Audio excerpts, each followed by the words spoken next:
আসসালামু আলাইকুম। দেশ উপবাস থেকে যারা আমার এই ভিডিওটি দেখছেন তাদেরকে অসংখ্য ধন্যবাদ। আজকে আমরা আপনাদেরকে 1000 পিস ইট গাঁথনি করতে সিমেন্ট কত ব্যাগ লাগবে সেটা জানাবো। তো এই বিষয়টা অনেকটা নির্ভর করে রেশিওর উপর।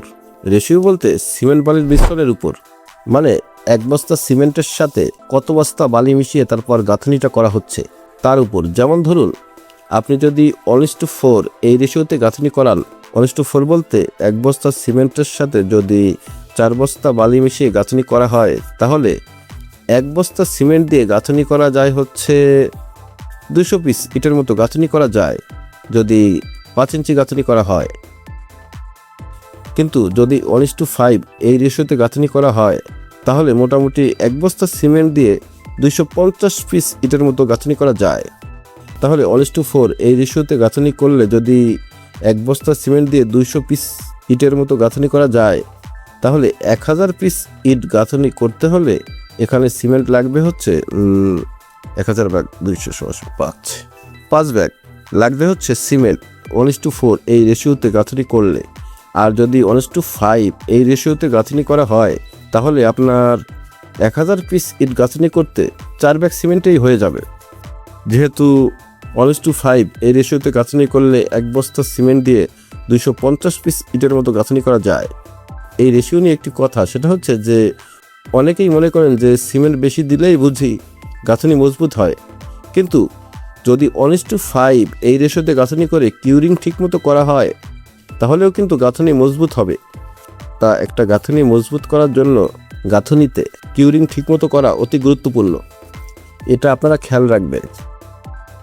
আবার ঠিক এই 5 ইঞ্চি গাঁথনি যদি অটো ব্রিক্স গাঁথা হয়, অটো ব্রিক্স বলতে মেশিনে তৈরি করা ইট, এই যে এগুলো যদি গাঁথা হয়, সেক্ষেত্রে যদি 1:4 এই রেশিওতে গাঁথা হয়, তাহলে 1000 পিস ইট গাঁথনি করতে 4 ব্যাগ সিমেন্টেই হয়ে যাবে।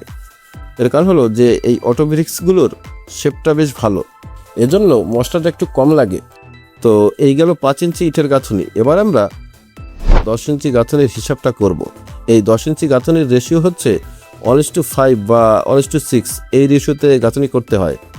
তার মানে এক বস্তা সিমেন্টের সাথে 5 বস্তা বালি মিশিয়ে বা 6 বস্তা বালি মিশিয়ে গাঁথনিটা করতে হয়। তা এই 10 ইঞ্চি গাঁথনির ক্ষেত্রে হয় কি, মশলাটা একটু বেশি লাগে। এর কারণ হলো যে 10 ইঞ্চি গাঁথনিতে জয়েন্টগুলো একটু বেশি মারতে হয়, এজন্য মশলাটাও একটু বেশি লাগে।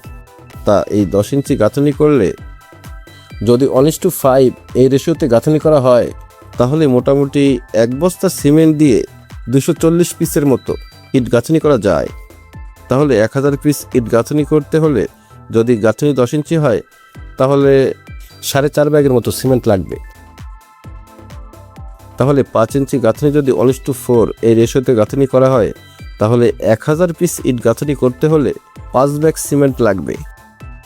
আর 5 ইঞ্চি গাঁথনি যদি 1:5 এই রেশিওতে গাঁথনি করা হয়, তাহলে 1000 পিস ইট গাঁথনি করতে 4 ব্যাগ সিমেন্ট লাগবে। আর 10 ইঞ্চি গাঁথনি করলে, গাঁথনি যদি 1:5 এই রেশিওতে গাঁথনি করা হয়, তাহলে 1000 পিস ইট গাঁথনি করতে 4.5 ব্যাগ সিমেন্ট লাগবে। আর আপনারা যখন গাঁথনির কাজ করাবেন তখন পিসিসি সিমেন্টটা ব্যবহার করবেন।